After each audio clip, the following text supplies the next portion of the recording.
தாய் தமிழ் உறவுகளுக்கு நெஞ்சார்ந்த திருக்குறள் வணக்கங்கள்.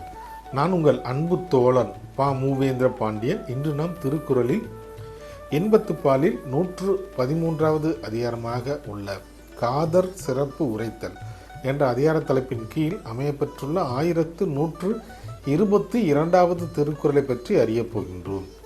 காதர் சிறப்பு உரைத்தல் என்பதற்கு இருவர் கொண்ட காதலின் சிறப்பை உரைத்தல் என்ற பொருளில் இந்த அதிகாரத்தின் தலைப்பினை வான் புகழ் கொண்ட வள்ளுவர் நமக்காக அழகாக வடிவமைத்து தந்துள்ளார். இப்பொழுது நாம் 1122வது திருக்குறளுக்கு சென்று இன்பத்துப்பாலை நுகர்வோம்.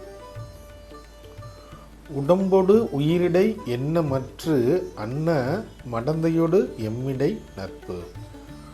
உடம்பொடு உயிரிடை எண்ணமற்று அன்ன மடந்தையொடு எம்மிடை நட்பு. இத்திருக்குறளுக்கான பொருள் என்னவென்பதை இப்போது நாம் காண்போம்.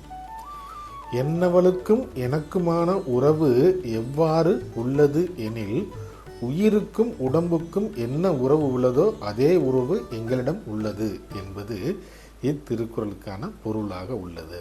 மீண்டும் பொருள்: என்னவளுக்கும் எனக்குமான உறவு எவ்வாறு உள்ளது எனில், உடம்புக்கும் உயிருக்கும் என்ன உறவு உள்ளதோ அதே உறவு எனக்கும் என்னவளுக்கும் உள்ளது என்பது இத்திருக்குறளுக்கான பொருளாகும். நன்றி, வணக்கம்.